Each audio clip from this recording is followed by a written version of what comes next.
E aí, pessoal? Tudo bem? Tudo em paz? Maravilha! Estamos excelentemente bem e espero que você também esteja bem. Eu sou o pastor Davi Alfer, sou pastor, produtor musical, ministro de louvor e eu estou fazendo uma série de vídeos aqui no meu canal, uma playlist, na verdade, chamada Alinhando a Sonoplastia ao Músico.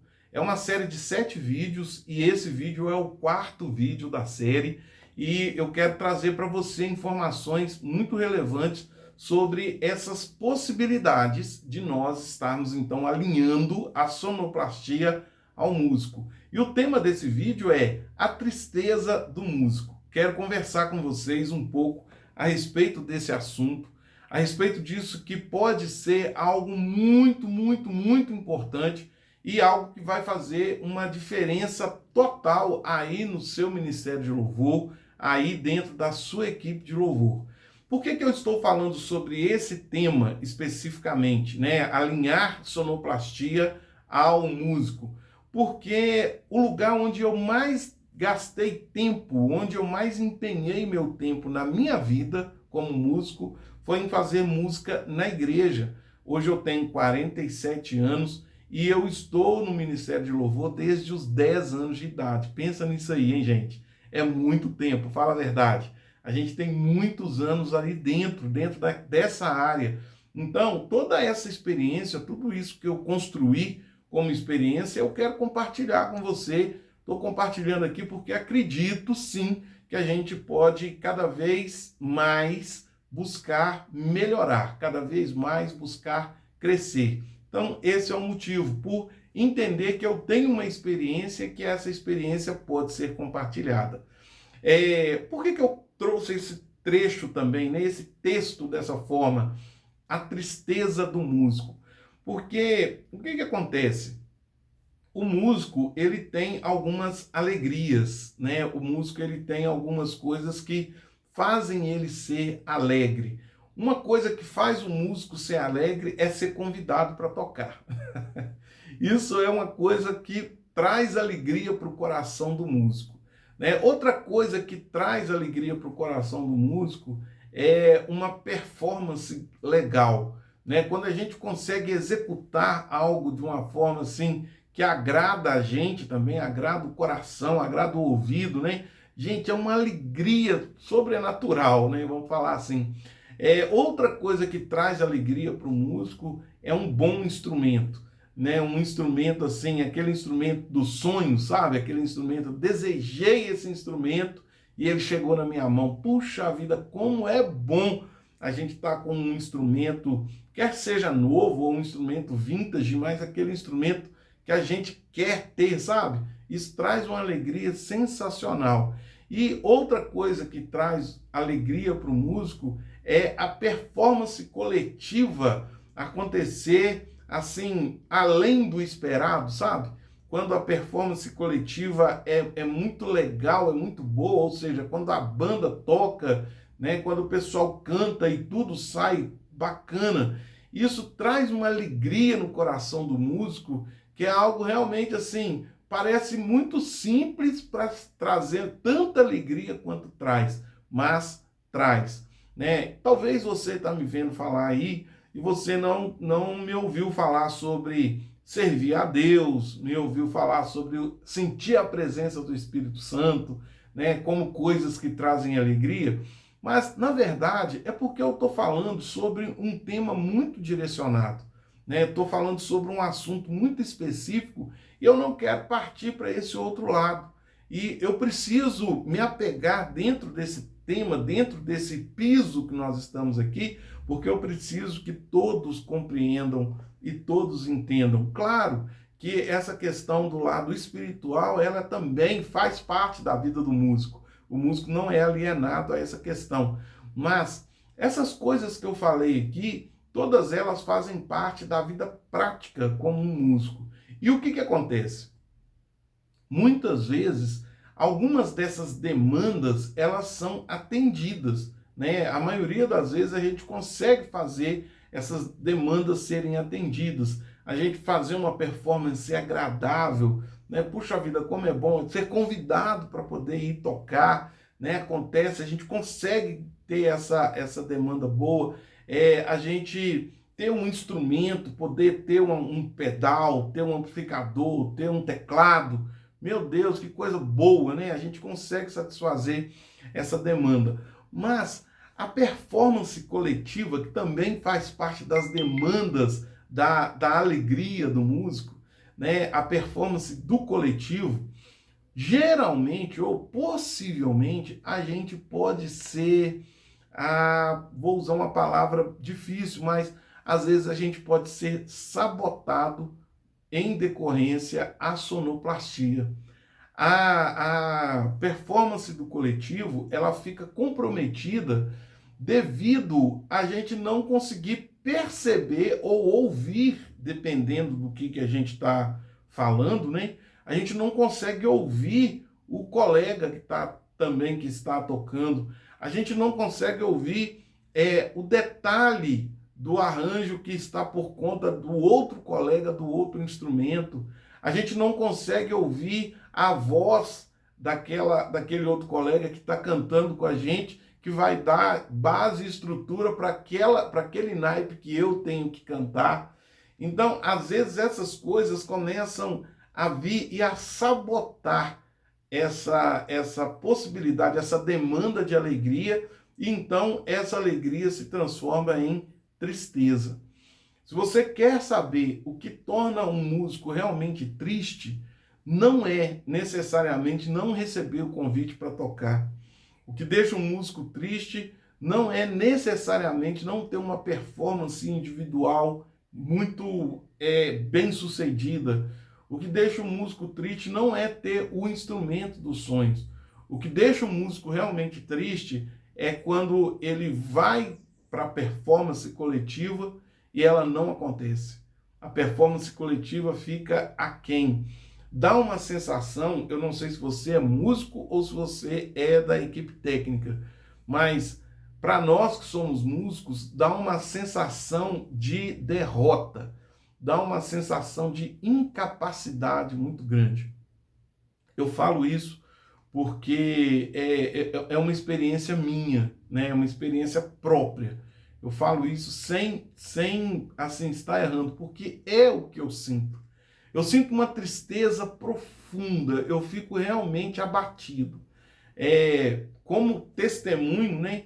Há alguns meses, assim, há algum tempo atrás, nós fomos convidados, né, para poder ministrar o nosso projeto Louvorzão das Antigas, né, em um determinado evento. E quando nós chegamos lá, tinha tudo que era das demandas da alegria, tinha tudo disponível. Mas quando nós começamos a tocar, meu Deus, eu não conseguia sentir a banda, sabe? Eu não conseguia sentir a performance do coletivo. Por quê? Porque a sonoplastia não me entregava um retorno daquilo que a gente estava tocando. A sonoplastia, né, a equipe técnica, não estava pensando em trabalhar para que a gente também se sentisse feliz, né? E sabe uma coisa, gente, que me deixa assim, me deixa extremamente chateado. É quando termina, né, ali aquele momento ali e tal, aí chega o pessoal mesmo da equipe, né, outras pessoas também, virar para mim e falar assim: nossa, mas que sonzão que vocês fizeram. Era para ser um elogio, né? Era para tomar como elogio, mas me deixa profundamente chateado. Por quê? Porque que lá no PA, vamos falar assim, lá no PA, as pessoas estavam recebendo um som de peso, né? Um som presente, um som bonito, um som agradável, mas a gente aqui que estava fazendo, a gente estava sendo entristecido, né? Eu lembro que esse dia eu fiquei mal, né? Eu lembro que esse dia eu fiquei mal. As pessoas vinham falar comigo e eu não tinha. Não é que eu fiquei de mau humor, não é isso. Eu fiquei realmente abatido esse dia. Eu não conseguia retornar para as pessoas com emoção, porque foi Para mim foi tão desagradável, tão ruim, porque eu sentia como se a performance não tivesse sendo executada. Estou falando mais uma vez, né, pensando mais uma vez do lado do músico, mais para o músico do que para o pessoal da sonoplastia, porque eu percebo que esse alinhamento precisa acontecer. Eu sei que a sonoplastia tem estudado, eu sei que o pessoal da equipe técnica tem feito cursos, tem feito treinamentos, tem recebido orientação e muita orientação teórica, né? Tem recebido muita teoria e isso é bom, sem dúvida isso é bom. Mas, queridos, eu quero pedir para você, né, dentro desse conteúdo aqui, desse vídeo, desse assunto, eu quero alertar você a respeito da necessidade real de você também deixar o músico ter prazer em estar fazendo. Né? Como eu disse, eu estou deixando de lado a questão espiritual intencionalmente. Eu estou deixando de lado aqui nessa conversa intencionalmente. Por quê? Porque a gente precisa entender que também existe o lado artístico, também existe o lado técnico e também existe o lado emocional. Né? Quando a gente está ministrando ali no altar, a gente precisa estar ministrando algo que seja bom, algo que seja agradável para as pessoas, para aquelas pessoas que estão recebendo. A gente tem que fazer algo que seja gostoso para elas também, né? Elas têm que sentir que a gente está com prazer de estar fazendo aquilo ali. E, sinceramente, sem perceber os instrumentos, sem perceber as vozes, sem saber se a gente está tocando no mesmo tempo que o colega, é difícil a gente transmitir uma segurança e uma alegria. É difícil. Então, estou trazendo aqui esse assunto, estou sendo claro, estou sendo transparente aqui, para que você também, como parte da equipe técnica aí, onde você está atuando, servindo, que você possa se alinhar. Não é só o PA, não é só as pessoas da plateia que tem que receber algo.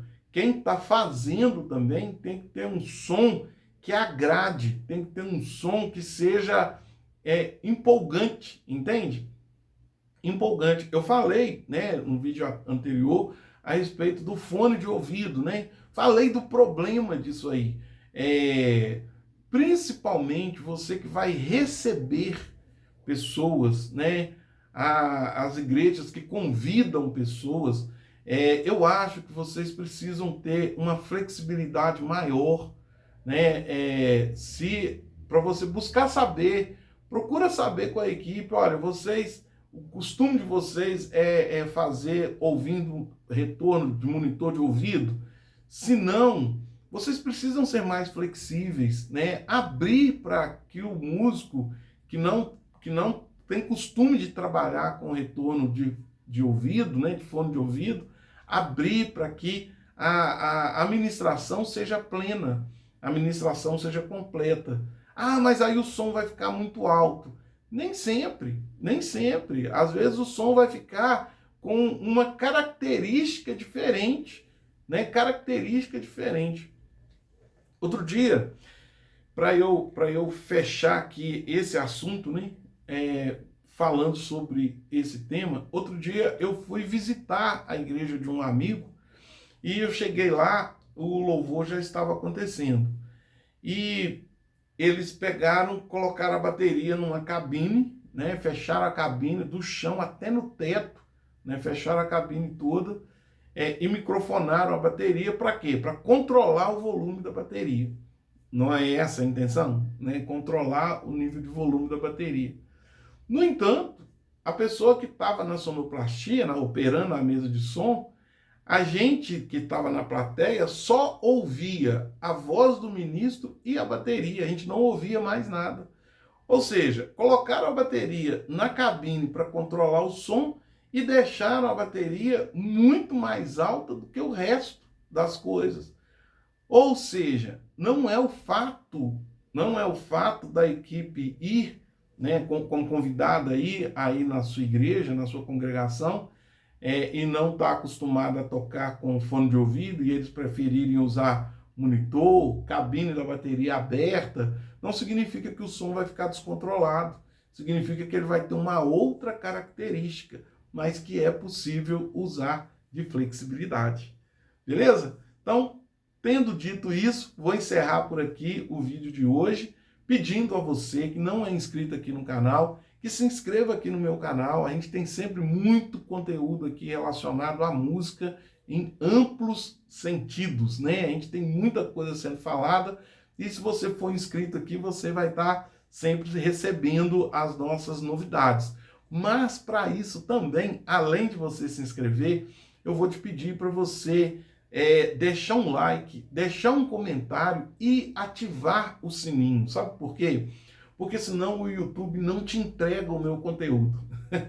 Ele não mostra para você, ele não te avisa. Se você não curtir esse aqui, se você não comentar nesse aqui e se você não ativar o sininho lá na inscrição, ele não te informa que eu tô com um vídeo novo no canal. Então, quero te pedir esse favor, né? Me abençoe nisso aí também, se você puder, se inscreva, deixe seu like, deixe um comentário e ativa o sininho e maratona aí dentro do nosso site que tem muita coisa bacana. Se puder também, vai ser uma honra você compartilhar meu material com o pessoal que está junto com você, tanto na equipe de músicos quanto na equipe de sonoplastia.